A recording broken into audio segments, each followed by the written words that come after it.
아니되오. 멈추시오. 그 칼을 거두란 말이오. 찢어질 듯한 비명이 적막한 산사를 뒤흔들었고 명호는 제 숨을 헐떡이며 거친 흙바닥 위를 나뒹굴었다.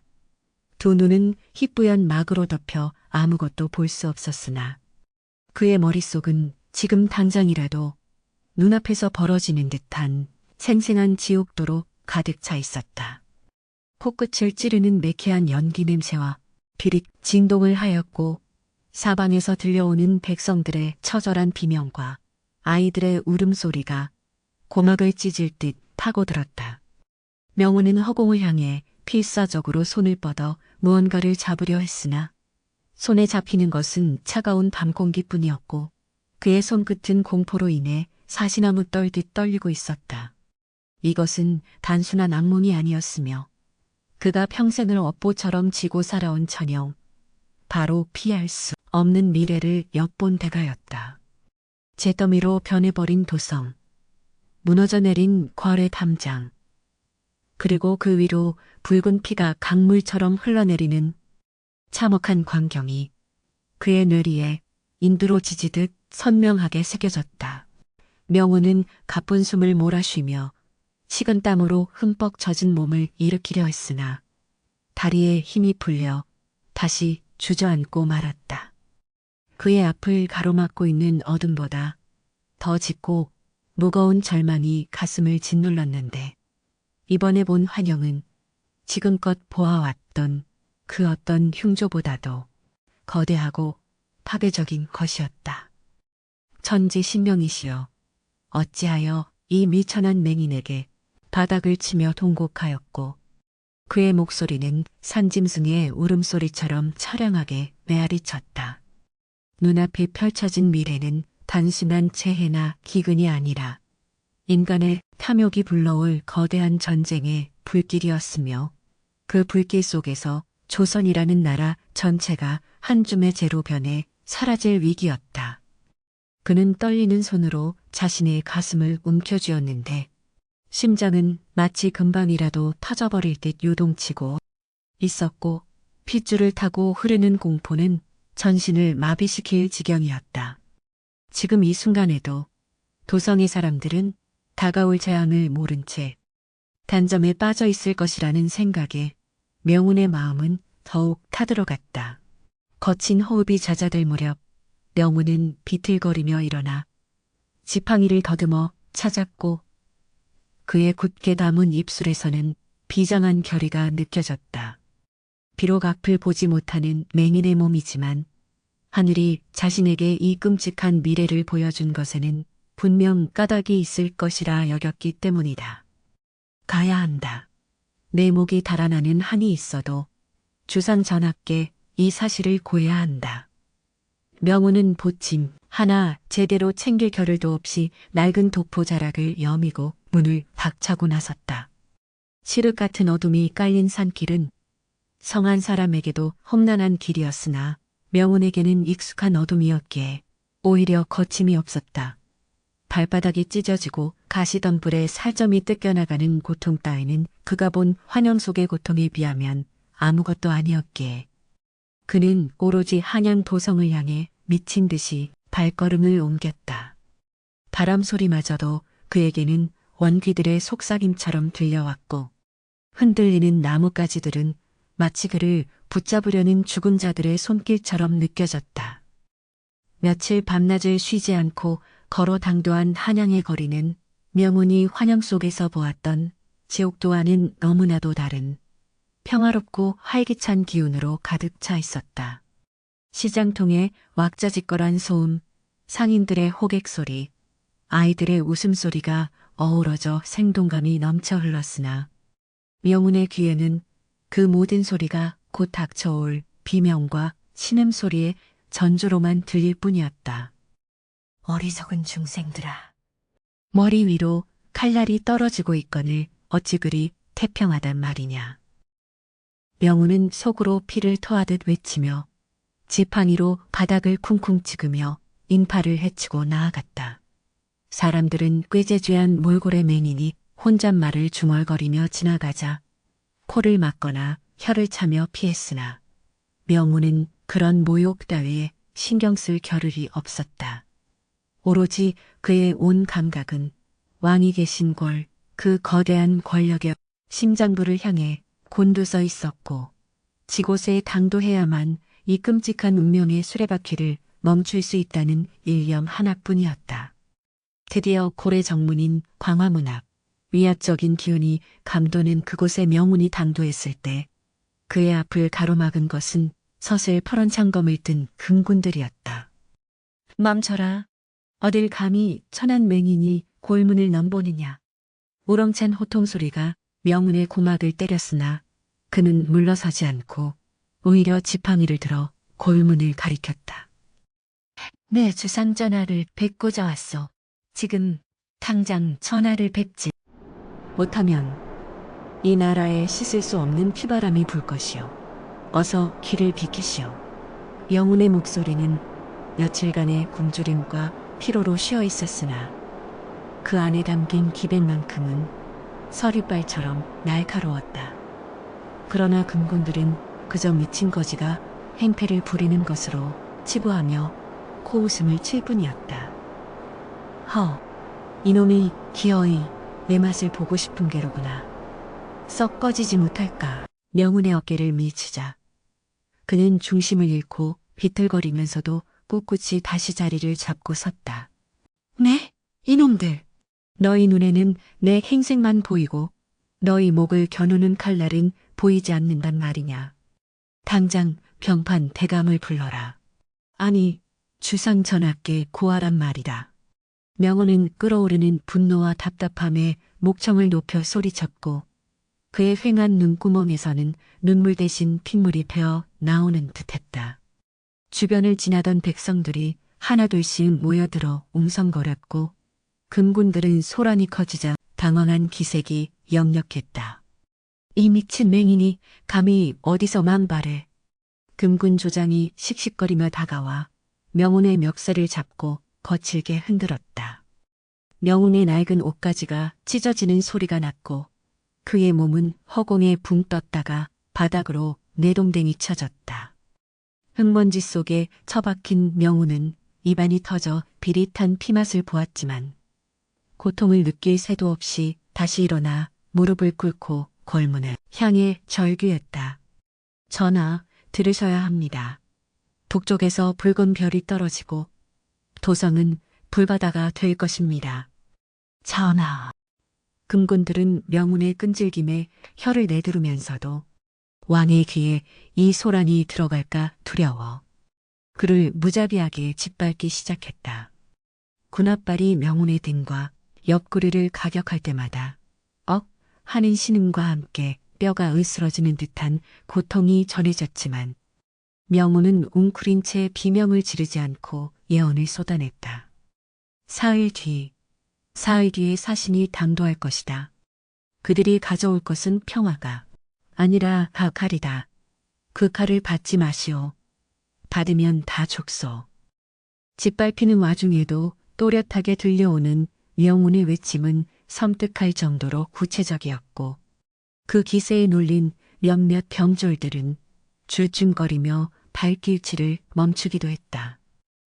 그러나 조장은 더욱 악에 받쳐 칼집으로 명운의 머리통을 내려치려 했고 명운은 다가올 충격을 예감하고 질끈 눈을 감았다.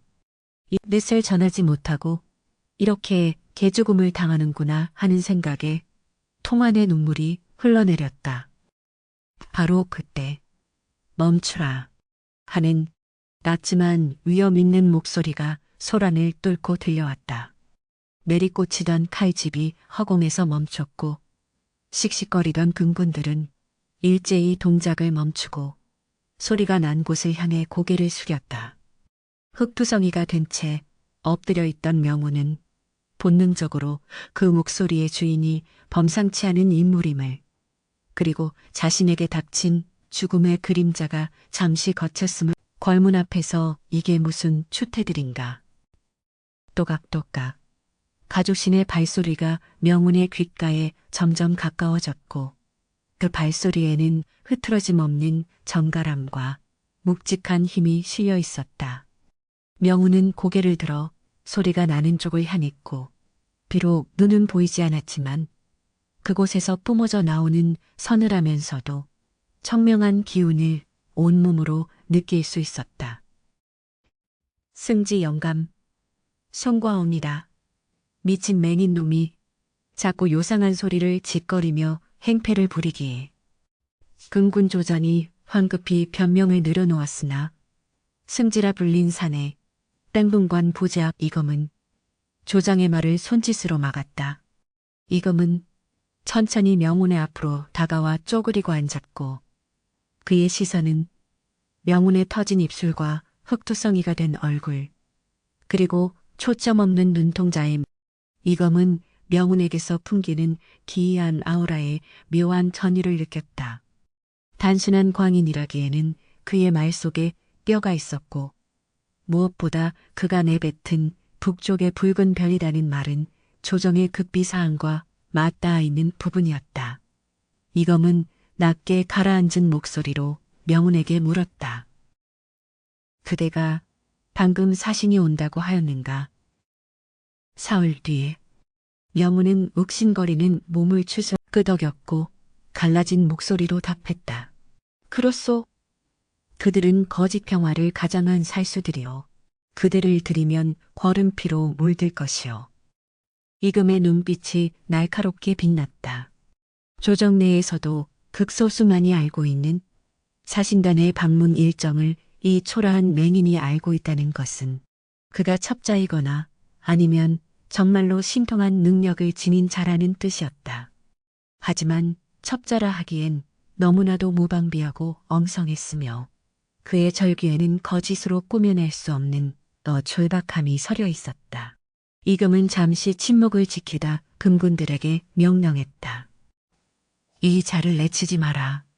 의금부로 압송하여 하옥시키되 내 허락 없이는 함부로 신문하거나 고문하지 말라. 금군 조장은 의아한 표정으로 되물으려 했으나 이검의 단호한 눈빛에 놀려 존명 하고 복창할 수밖에 없었다. 명우는 안도의 한숨을 내쉬는 동시에 자신이 이제 더 깊은 어둠 속으로 권력의 암투가 도사리는 소용돌이 속으로 빨려 들어가고 있음을 직감했다. 금군들에 의해 거칠게 일으켜 세워진 명우는 양팔이 결박된 채 질질 끌려갔고 그의 지팡이는 바닥에 버려진 채 뒹굴었다. 의금부로 향하는 길, 명우는 다시금 머릿속을 스치고 지나가는 불길한 예감을 떨칠 수 없었다. 감옥에 갇히는 것은 두렵지 않았으나 과연 때에 맞춰 왕을 알려나고 전쟁을 막을 수 있을 것인가. 그 시간이 촉박함이 뼈저리게 느껴졌다. 옥사의 돌바닥 냄새와 눅눅한 곰팡이 냄새가 가까워질수록 명우는 자신의 운명이 바람 앞에 등불처럼 위태로움을 느꼈다. 그러나 그는 마음속으로 되뇌었다. 아직 끝난 것이 아니다. 저 젊은 관리가 나의 말을 들었다. 희망의 불씨는 아직 살아있다. 철창문이 쾅 하고 닫히는 소리와 함께 되며 명우는 세상과 단절된 어둠 속에 갇혔지만 그의 때보다 밝게 빛나며 골 안의 흐름을 꿰뚫어 보고 있었다. 병조판서 조관웅의 사랑방은 한낮임에도 불구하고 어스름한 어둠이 깔려 있었다. 방 안 가득 피어오르는 최고급 치명의 냄새는 은은하면서도 어딘가 모르게 사람의 정신을 몽롱하게 만드는 도끼를 품고 있었다. 조관웅은 호피가 깔린 보료 위에 비스듬히 기대어 앉아 방금 들어온 신복에 올린 보고를 듣고 있었다. 그의 손에는 옥으로 만든 찻잔이 들려 있었는데 보고를 듣는 내에 그의 손가락은 찻잔의 매끄러운 표면을 신경질적으로 두드리고 있었다. 그러니까 걸문 앞에서 미친 맹인 하나가 북벌을 논하고 사신단의 도래를 예언했다. 이 말인가? 조관웅의 목소리는 낮게 깔려 있었으나 그 안에 담긴 살기는 방 안의 공기를 얼어붙게 만들기에 충분했다. 신복은 식은땀을 흘리며 조아렸다. 예, 대감. 단순한 그 입에서 나온 말들이 심상치 않아. 홍문관 부재학 이겸이 그 자를 의금부로 압송하라 명했다 하옵니다. 이경옵니다. 조관웅의 입가에 비릿한 조소가 스쳤다. 젊고 꼿꼿하기로 소문난 승지이검이 그 광인에게 관심을 보였다는 것은 놈이 뱉은 말이 단순히 허황된 소리가 아님을 반증하는 것이었다. 조관웅은 전쟁을 원했다. 북쪽 오랑캐들이 득세하는 틈을 타 전쟁을 일으키고 그 혼란을 틈타 병권을 완전히 장악하여 왕권마저 무력화시키려는 것이 그의 오랜 야망이었다. 사흘 뒤 비밀리에 당도할 북방의 사신단은 그 전쟁의 도화선이 될 터였다. 그런데 어디서 굴러먹던 갯벼락이 같은 맹인 하나가 왜 천기를 누설하려 들다니 조관웅은 찻잔을 탁자에 거칠게 내려놓았다. 생그랑 소리와 함께 찻잔에 금이 갔고 뜨거운 찬물이 탁자 위로 흘러내렸다. 살려둘 수 없다. 그 입이 더 열리기 전 한다. 의금부 내에 심어둔 아이들을 움직여라. 사고사로 위장하든 옥중에서 병사했다고 보고하든 상관없다. 그의 눈빛은 탐욕과 사리로 번들거렸고 그 모습은 마치 먹잇감을 노리는 늙은 뱀과도 같았다. 한편 의금부 지하 감옥은 지상과는 전혀 다른 세상이었다. 햇빛 한 줌 들지 않는 그곳은 눅눅한 습기와 곰팡이 냄새, 그리고 오랫동안 묵은 피 냄새와 배설물 냄새가 뒤섞여 숨을 쉬는 것조차 고통스러운 악취를 풍겼다. 명우는 축축한 집단 위에 던져진 채 온몸을 옥죄어오는 통증을 감내하고 있었다. 금군들에게 구타당한 옆구리는 숨을 쉴 때마다 칼로 욱신거렸고 찢어진 발바닥에서는 여전히 진물이 배어 나왔다. 하지만 육체의 고통보다 그를 더 괴롭히는 것은 감옥 안을 가득 메운 죄수들의 원망과 한숨 소리였다. 억울하게 잡혀온 이들의 절규, 죽음을 앞둔 자들의 공포가 섞인 신음소리가 맹인인 명운의 예민한 청각을 끊임없이 자극했다. 그는 귀를 막고 싶었지만 양손이 밧줄에 묶여 있어 그마저도 할 수 없었다. 하늘이시여, 이 비명들이 들리지 않나이까. 명우는 입술을 깨물며 눈을 감았다. 얼마나 시간이 흘렀을까. 육중한 철문이 열리는 소리와 함께 횃불의 열기가 느껴졌다. 이놈이 골문 앞에서 요소를 늘어놓던 그 맹인이냐.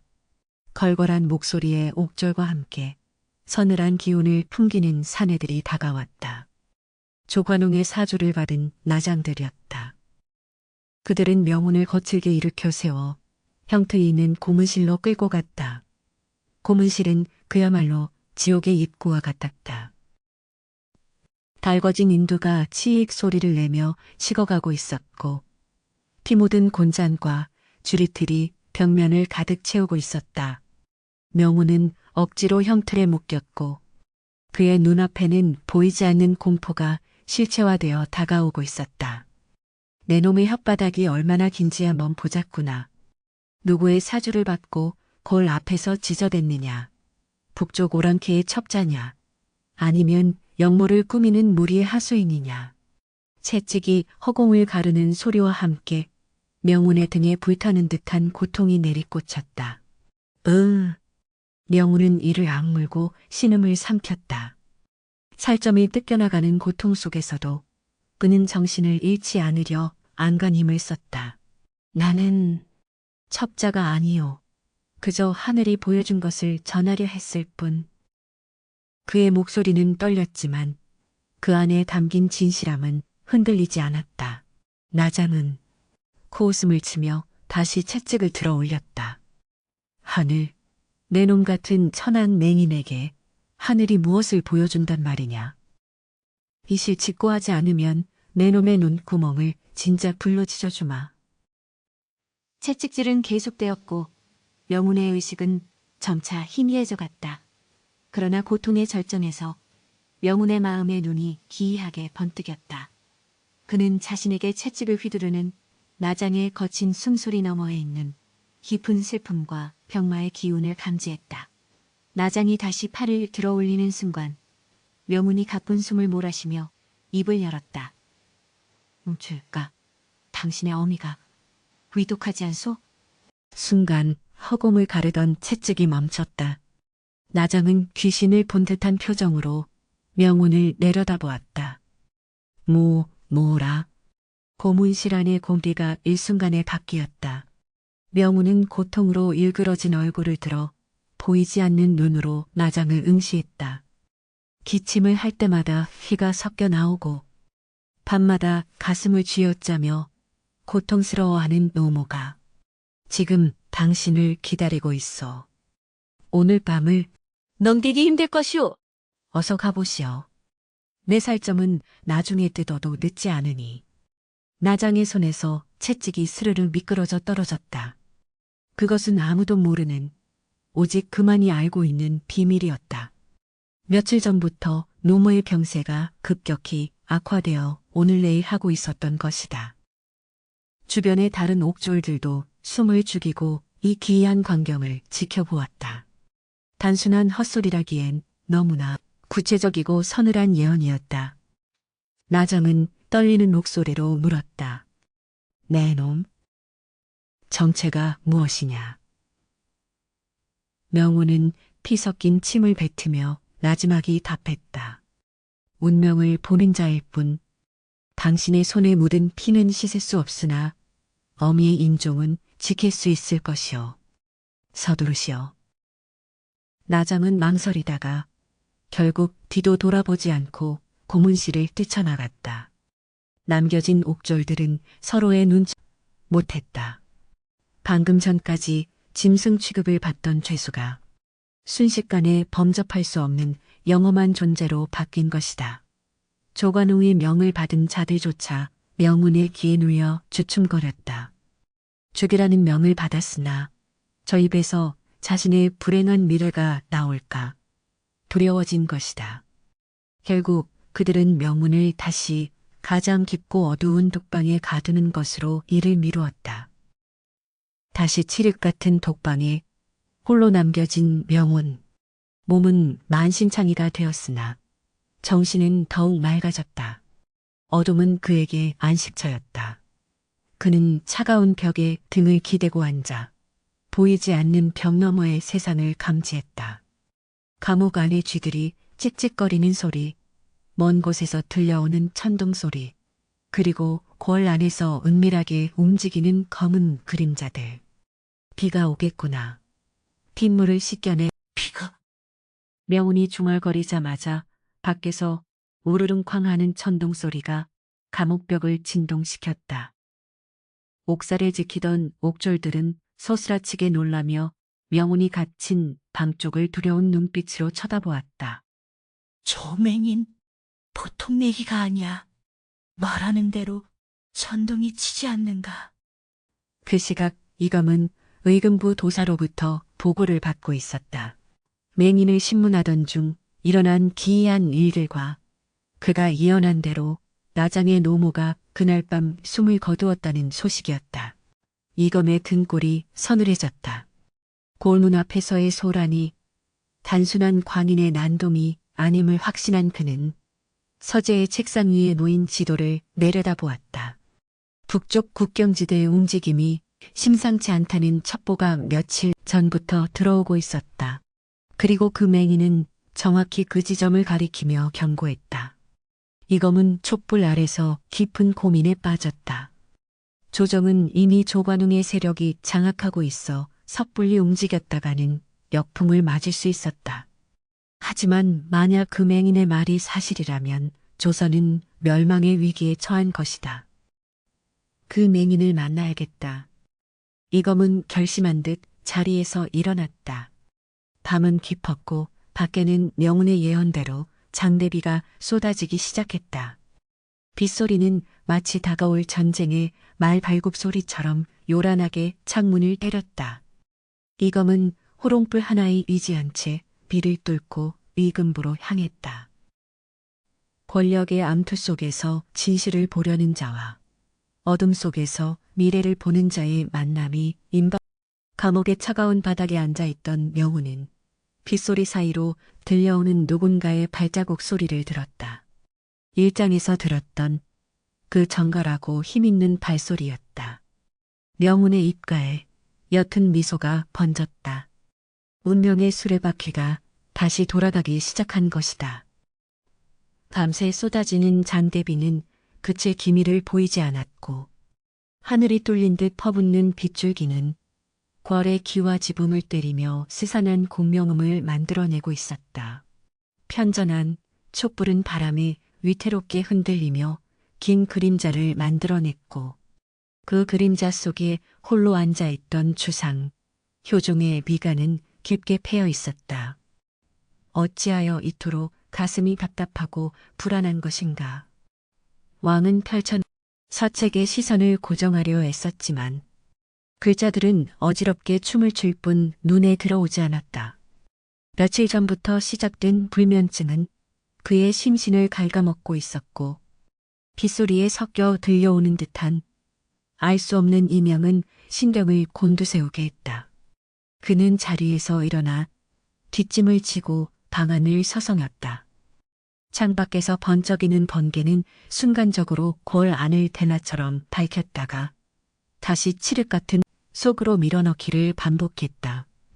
왕은 자신의 침소 주변을 지키는 내관들과 호위무사들이 있음에도 불구하고 마치 사방이 적으로 둘러싸인 듯한 한기를 느꼈다. 그것은 단순한 기우가 아닌 관좌에 앉은 자만이 느낄 수 있는 본능적인 위기감이었다. 같은 시각 르금부의 지하 감옥은 빗물이 스며들어 바닥이 흥건했다. 이검은 옥조를 물리고 홀로 명운의 감방 앞에 섰다. 횃불의 희미한 불빛 아래 드러난 명운의 몰골은 처참하기 그지없었다. 피로 얼룩진 도포는 걸레조각처럼 너덜거렸고 고문의 흔적이 역력한 몸은 쉼없이 떨리고 있었다. 그러나 감은 눈을 뜨고 허공을 응시하는 그의 기세만은 여전히 서리발처럼 꼿꼿했다. 이검은 조용히 입을 열었다. 그대가 말한 대로 나장이의 노모가 세상을 떠났네. 그리고 북방의 움직임 또한 심상치 않다는 첩보가 들어왔지. 이검의 목소리에는 명운에 대한 경계심과 호기심이 공존하고 있었다. 명운은 천천히 고개를 들어 소리가 나는 쪽을 향했다. 오셨습니까, 나으리? 빗소리에 섞여 들리는 발자국 소리가 무겁습니다. 마음의 짐이 그만큼 무겁다는 뜻이겠지요.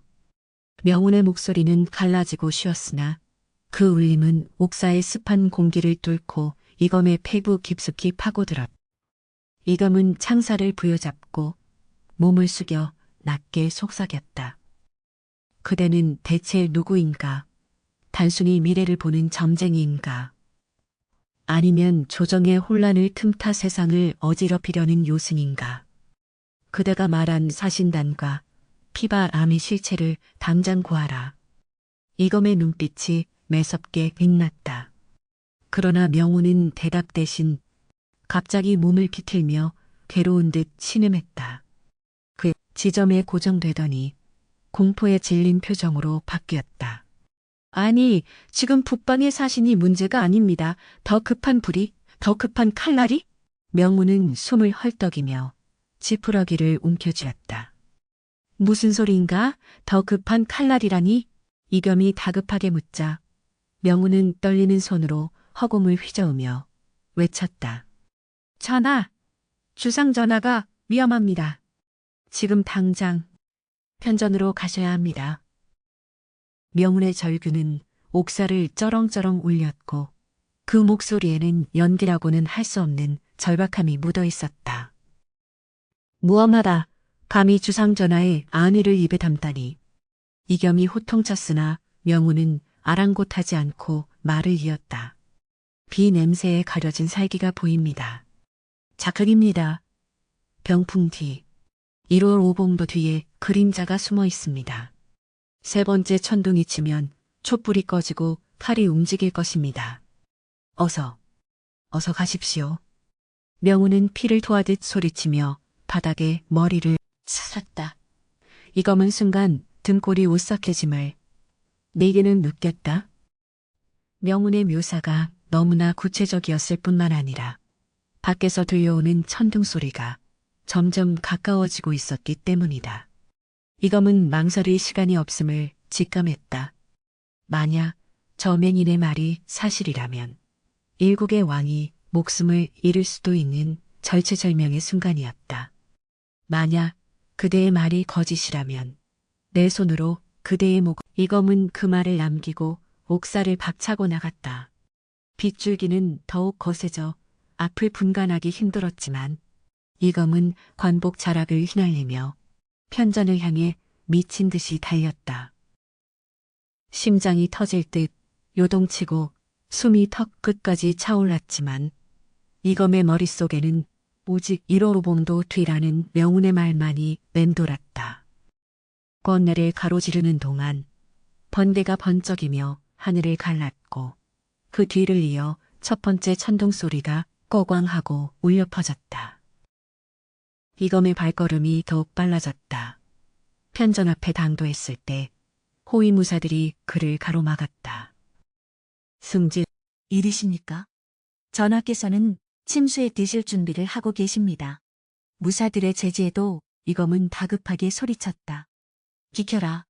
전하의 안위가 달린 일이다. 단장 문을 열어라.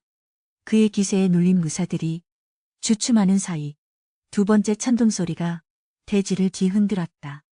이검은 더 이상 지체할 수 없다고 판단하고 무사의 검을 빼앗아 들고는 전하, 피하셔야 합니다. 라고 외치며 편전 문을 박차고 들어갔다. 갑작스러운 소란에 책을 읽던 효종이 놀라 자리에서 일어났다. 이 무슨 무례한 짓인가. 승지, 제정신인가. 왕의 호통이 떨어지는 순간 밖에서 세 번째 천둥이 굉음을 내며 장렬했다. 그와 동시에 편전 안의 촛불들이 일제히 거센 바람에 꺼지며 방 안은 순식간에 암흑천지가 되었다.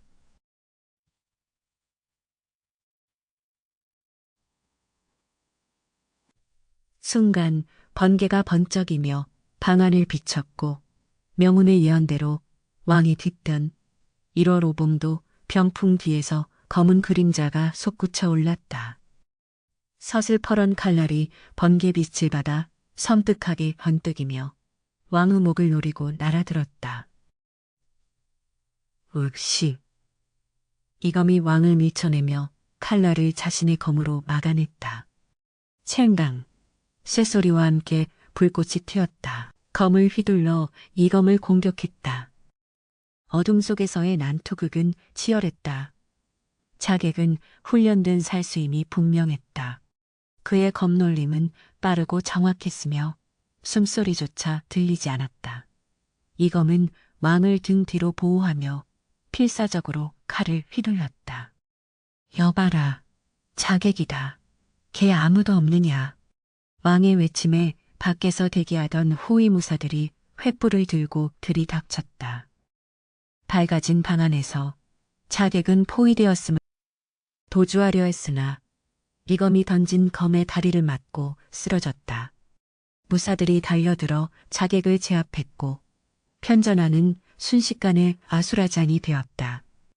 효종은 가쁜 숨을 몰아쉬며 창백해진 얼굴로 바닥에 쓰러진 자객과 피 묻은 검을 든 이검을 번갈아 보았다.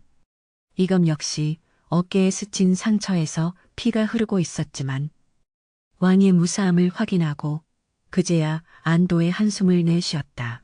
상황이 정리된 후 효종은 떨리는 목소리로 이검에게 물었다. 승지, 그대는 어찌 알았는가? 자객이 병풍 뒤에 숨어 있다는 것을 어찌 알고 이 시간에 달려왔단 말인가? 이검은 피 묻은 손으로 갓을 고쳤으며 왕 앞에 무릎을 꿇었다. 전하, 죽여주시옵소서. 소신이 한 것이 아니오라. 의금부에 갇힌 한 맹인이 알려준 것이옵니다. 효종의 눈이 커졌다. 맹인이라. 며칠 전 걸문 앞에서 소란을 피웠다던 그자 말이냐. 이검은 고개를 조아리며 답했다. 그러하옵니다. 그는 옥사 안에서도 전하의 위기를 감지하고 세 번째 천둥 소리와 함께 자객이 움직일 것이라 예언하였습니다. 소신은 반신반의하였으나 그의 절박함에 이끌려 달려왔을 뿐입니다. 효종은 믿을 수 없다는 표정으로 병풍 뒤를 자객이 숨겨두었던 젖은 신발 자국과 독이 발린 단검이 발견되었다. 모든 것이 명운의 말과 정확히 일치했다. 그 시간 옥사에 있던 명운은 천둥 소리가 멈추고 빗줄기가 잦아드는 것을 느끼며 깊은 한숨을 내쉬었다. 살았구나. 다행히 살았어. 그의 온몸에서 긴장이 풀리며 식은땀이 비오듯 쏟아졌다. 그러나 그는 알고 있었다. 이것은 끝이 아니라 시작일 뿐이라는 것을. 자객의 실패는 곧 조관웅의 분노를 의미했고 이제 더 거심을 예감했다. 명운은 욱신거리는 상처를 어루만지며 벽에 머리를 기대었다. 그의 텅 빈 눈에서는 눈물 한 방울이 주르륵 흘러내렸다. 그것은 안도의 눈물이자 앞으로 닥쳐올 가혹한 운명에 대한 비탄의 눈물이었다. 편전에서는 효종의 표정이 복잡하게 변하고 있었다. 그 맹인이 과인의 목숨을 구했다는 것인가. 효종은 생각에 잠겼다. 단순한 우연이라 치부하기에는 너무나도 기이하고 정확했다. 게다가 그 맹인은 북벌과 사신단에 대해서도 언급했다고 했다. 효종은 결단을 내린 듯 단호한 어조로 명했다. 당장 그 자를 대령하라. 내 친히 그를 보고 물어야 할 것이 있다. 옆에 있던 도승지가 만류하려 했으나 효종은 손을 들어 제지했다. 과인의 목숨이 경각에 달렸던 밤이다. 격식 따위가 무슨 소용이냐. 그 맹인을 지금 당장 편전으로 들이라. 왕의 명은 추상 같았고 군군들은 즉시 의금부로 달려갔다. 빗속을 뚫고 옥문이 다시 열렸을 때 명운은 담담히 올 것이 왔음을 직감하고 자리에서 일어났다. 이검은 편전 밖 처마 밑에서 빗물을 닦아내며 밤하늘을 올려다보았다. 먹구름 사이로 희미하게 별 하나가 반짝이고 있었다. 그는 명운이라는 존재가 조선의 운명을 바꿀 열쇠임을 확신했다. 그리고 그 열쇠가 탐욕스러운 자들의 손에 넘어가 부러지기 전에 자신이 반드시 지켜내야겠다고 다짐했다.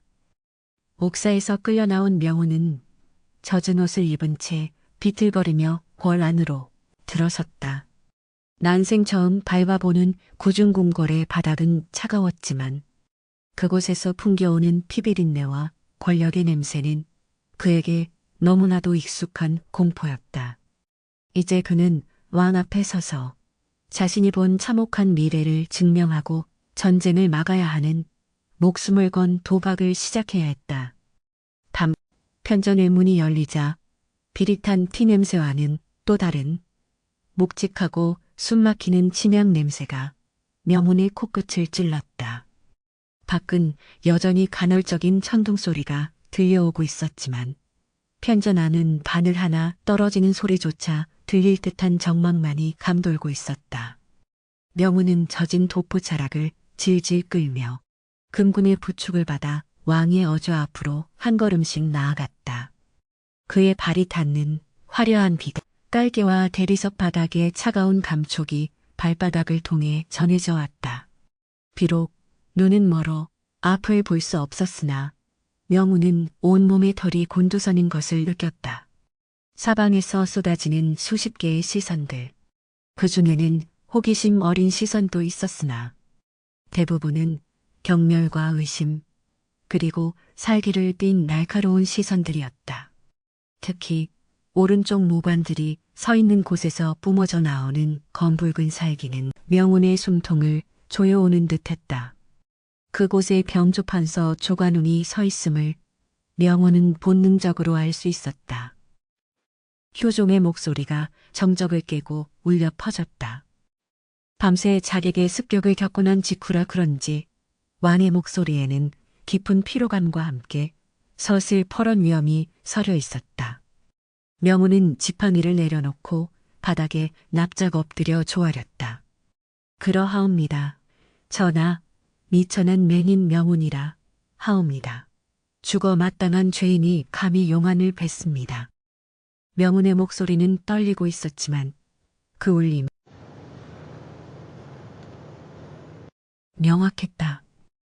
효종은 용상에서 몸을 앞으로 기울이며 명훈을 뚫어지게 바라보았다.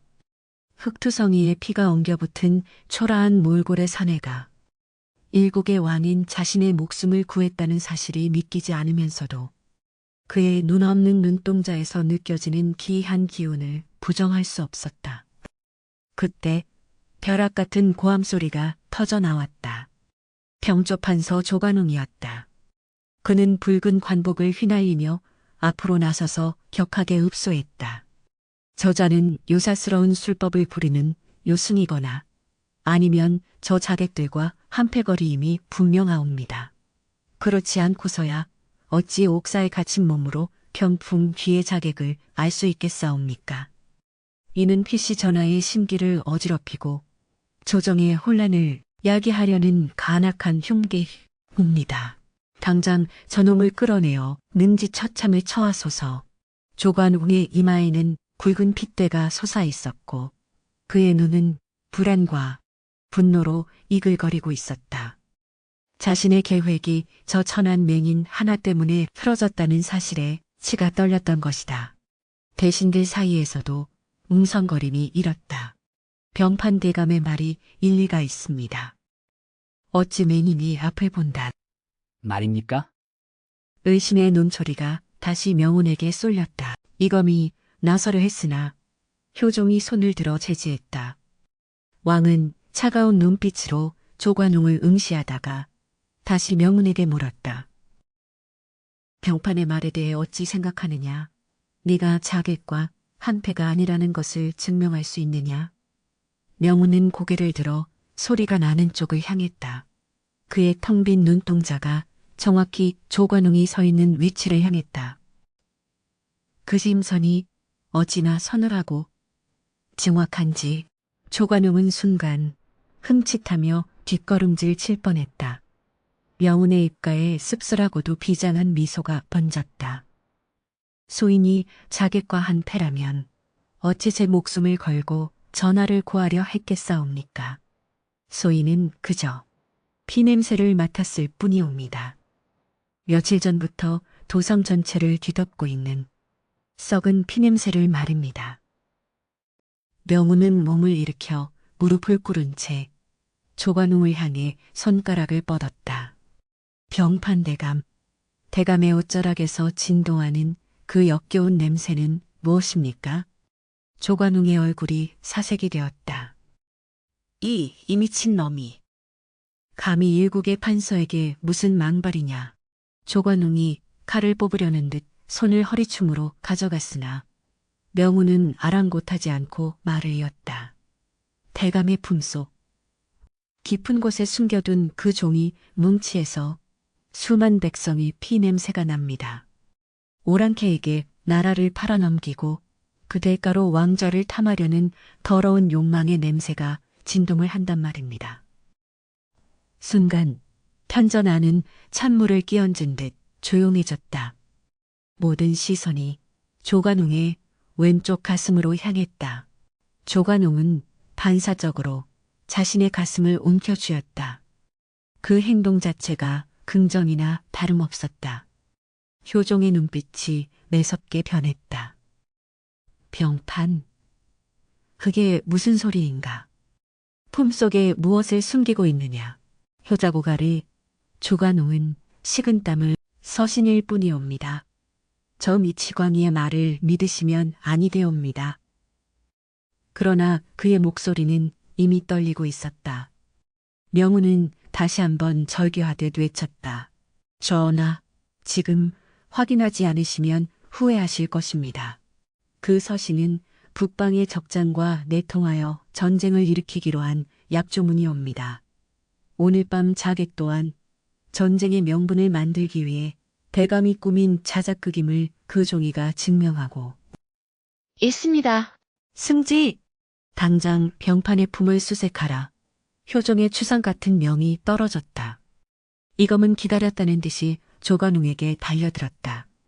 대감, 실례하겠습니다. 조관웅은 이거 놓아라.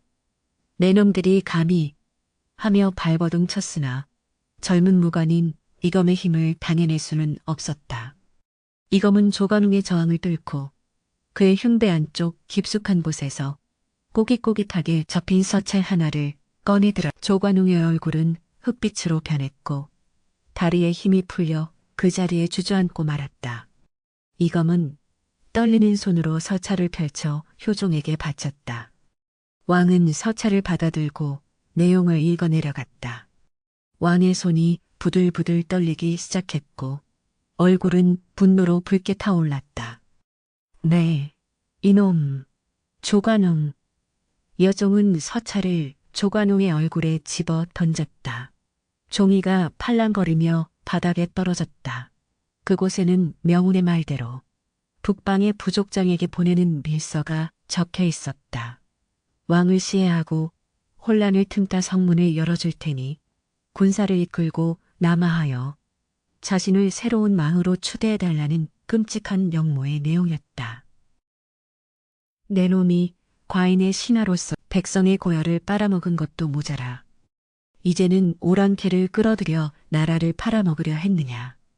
왕의 호통 소리가 편전의 기둥을 뒤흔들었다. 조관웅은 바닥에 머리를 찢으며 읍소했다. 전하, 억울하옵니다. 이는 모함이옵니다. 저 맹인이 미리 써서 제 품에 넣은 것이옵니다. 그러나 그 변명은 너무나도 구차했다. 그때 명운이 다시 입을 열었다. 이번에는 그의 목소리가 한층 더 크고 웅장하게 울려 퍼졌다. 마치 접신이라도 한 듯 그의 눈 없는 눈에서 눈물이 주르륵 흘러내렸다. 보입니다. 전하, 제 눈에 보입니다. 만약 이 자를 오늘 처단하지 않으시면 도성은 불바다가 될 것입니다. 숭례문이 무너져 내리고 아이들의 머리가 창 끝에 꽂혀 거리에 나뒹굴 것입니다. 아비가 자식을 잡아먹고 어미가 우물에 몸을 던지는 아비 규환이 바로 코앞에 와 있습니다. 명운은 허공을 향해 손을 뻗어 무언가를 잡으려는 듯 허우적거렸다. 뜨겁습니다. 불길이 너무 뜨겁습니다. 전하, 백성들의 살 타는 냄새가 나지 않으십니까? 저들의 비명소리가 들리지 않으십니까? 명운의 절규는 단순한 말이 아니었다. 그 자리에 있던 모든 사람들은 순간적으로 환영을 보았다. 편전의 붉은 기둥이 불타오르고 매캐한 연기가 사오르는 듯한 착각에 빠졌다. 귓가에는 정말로 백성들의 비명소리가 들리는 듯했다. 그것은 명운의 깊은 한과 진심이 만들어낸 공명이었다. 효종조차 그 압도적인 기운에 눌려 잠시 말을 잃었다. 조관웅은 공포 뒷걸음질 치다가 넘어졌다. 그는 명운을 보며 저놈은 귀신이다. 라고 중얼거리며 덜덜 떨었다. 명운은 피를 토하듯 마지막 말을 뱉어냈다. 전하, 칼을 뽑으소서. 탐욕으로 얼룩진 이 썩은 고름을 도려내지 않으면 조선의 살은 썩어 문드러질 것입니다. 하늘이 주신 마지막 기회이옵니다. 효종은 자리에서 벌떡 일어났다. 그는 벽에 걸린 보검을 직접 뽑아들었다. 서슬 파란 칼날이 조관웅을 겨누었다. 여봐라. 대역죄인 조관웅을 당장 포박하여 하옥하라. 내 친히 국문하여 그 죄를 낱낱이 밝히고 삼족을 멸하여 이 나라의 본보기로 삼을 것이다. 왕의 명령이 떨어지자 금군들이 우르르 몰려들어 조관웅을 결박했다. 전하, 살려주시옵소서. 조관웅의 비명소리가 처절하게 울려 퍼졌지만 그를 동정하는 이는 아무도 없었다. 그는 질질 끌려나가면서도 명운을 향해 악에 바친 저주를 퍼부었다. 네, 이놈, 내 놈이 천기를 누설하고도 무사할 줄 아느냐. 내 귀신이 되어서라도 내 눈을 파먹을 것이다. 조건웅이 끌려나가고 난 뒤 편전에는 다시금 무거운 정적이 찾아왔다. 하지만 그 공기는 이전과는 달랐다. 짓누르던 어둠이 걷히고 폭풍이 지나간 뒤에 시원하지만 맑은 기운이 감돌았다. 명우는 모든 기력을 소진한 듯 그 자리에 털썩 주저앉았다. 온몸이 식은땀으로 젖어 있었고 호흡은 거칠었다. 효종은 복음을 거두고 천천히 명운에게 흑투성이가 된 명운의 어깨에 따뜻한 손을 올렸다.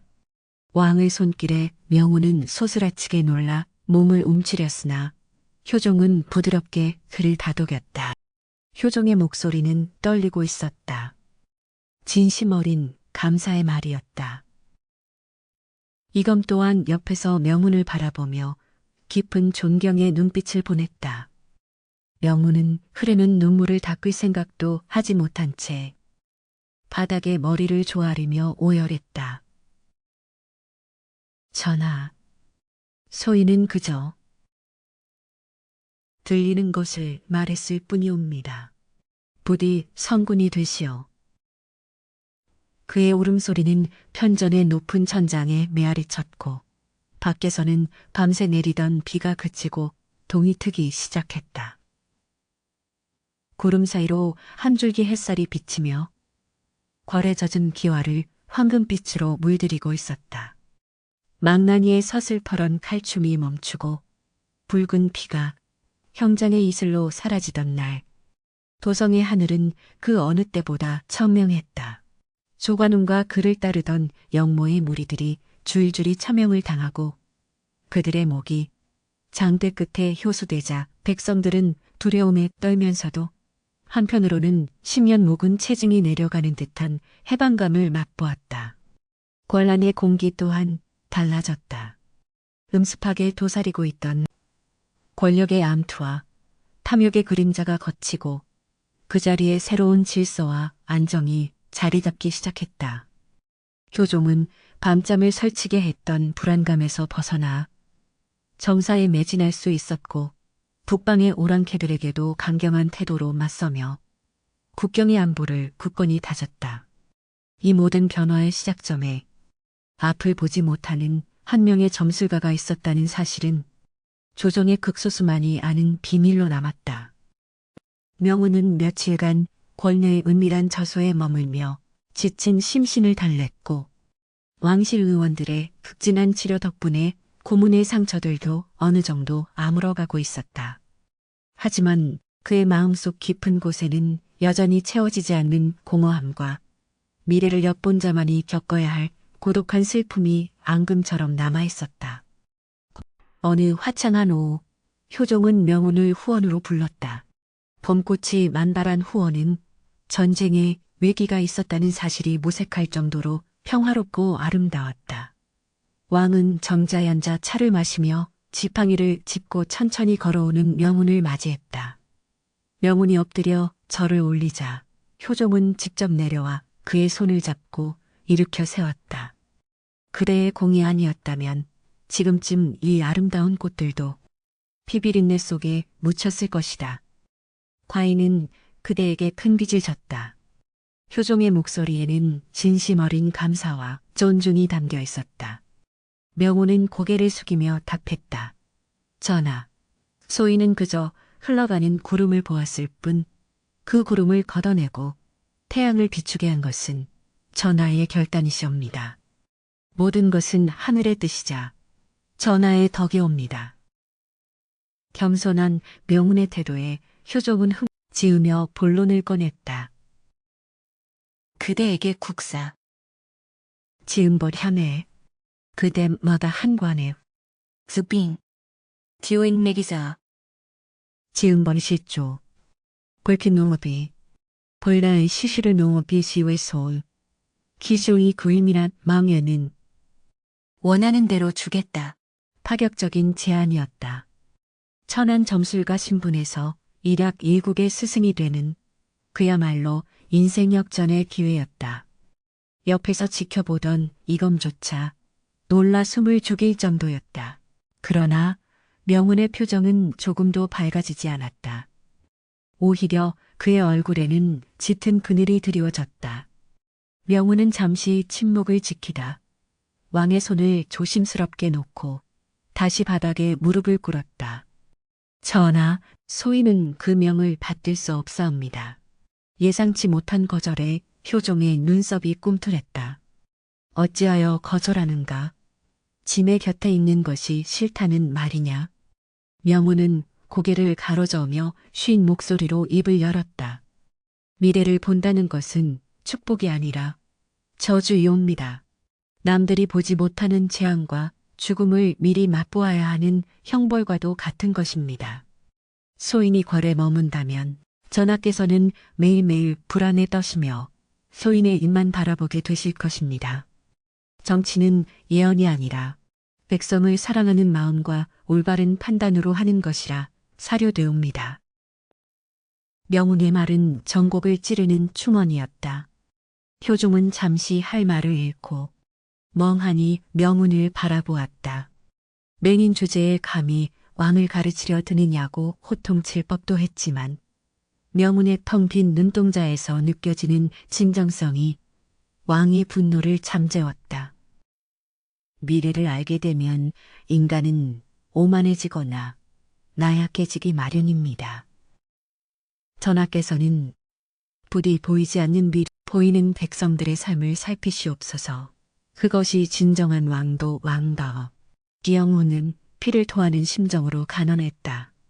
그는 자신이 궐에 남음으로써 또 다른 권력의 도구가 되거나 왕의 판단력을 흐리게 할 수도 있다는 사실을 경계한 것이다.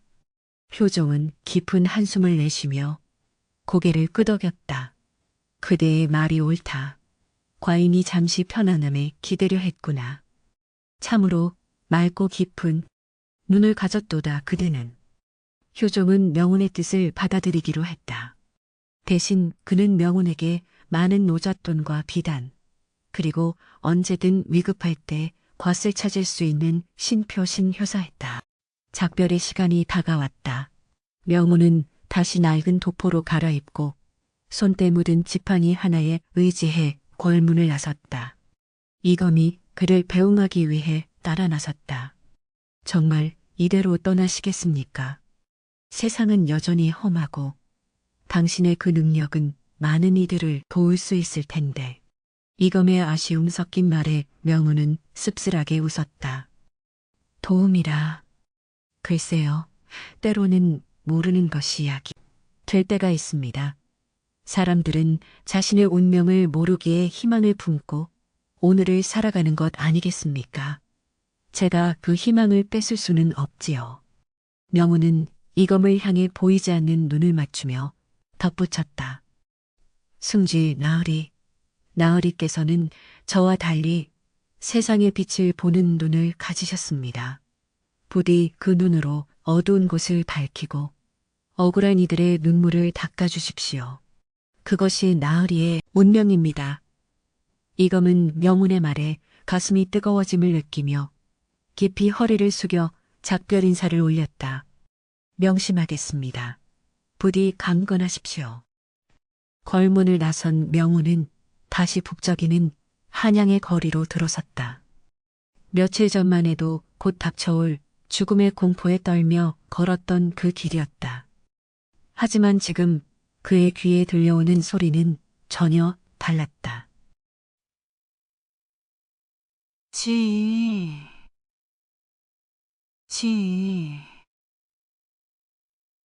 찬, 고등어 사시오. 미마. 저거. 일장에서 명운을 괴롭혔던 환영 속의 비명소리와 피비린내는 온데간데 없고 평범하고 소박한 일상의 행복만이 흐르고 있었다. 명운은 걸음을 멈추고 그 소리들에 귀를 기울였다. 아, 살아있구나. 모두가 살아있어. 그의 입가에 비로소 편안한 미소가 번졌다. 비록 눈으로는 볼 수 없었지만 그는 온몸으로 평화를 느끼고 있었다. 누군가 어깨를 툭 치 지나가며 어이맹인 양반, 길 좀 비키쇼 하고 퉁명스럽게 말했지만 명우는 그마저도 반가워. 허허, 미안하오 하며 길을 비켜주었다. 그는 다시 산으로 향하는 길에 올랐다. 도성을 벗어나 한적한 숲길로 접어들자 이름 모를 산새들이 지저귀며 그를 반겼다. 발밑에 밟히는 흙의 감촉은 부드러웠고 바람에 실려오는 풀 냄새는 향긋했다. 명우는 잠시 바위에 걸터 앉아 쉬며 자신이 겪었던 지난 며칠간의 일들을 회상했다. 죽음의 문턱까지 갔던 고통, 왕 앞에서의 숨막히던 긴 해결된 후의 허탈함. 그 모든 것이 마치 한바탕 꿈처럼 느껴졌다. 그는 품속에서 효종이 준 신표를 꺼내 만지작거렸다. 차가운 금속의 감촉이 현실임을 일깨워 주었다. 이 또한 짐이로구나.